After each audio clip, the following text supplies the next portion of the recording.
I will show you how to delete Discord server on PC. Open your Discord. Make sure this is the server you created. Then click this section. Find Server Settings. Scroll down, you will find Delete Server. After that, enter your server name. This is done so that you are really sure to delete your server.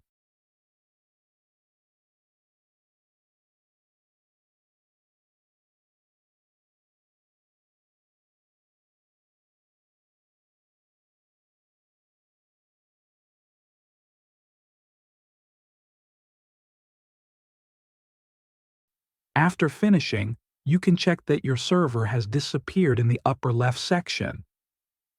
Congratulations, you have successfully deleted your server. Thanks you for watching, and if you haven't subscribed yet, be sure you hit subscribe button.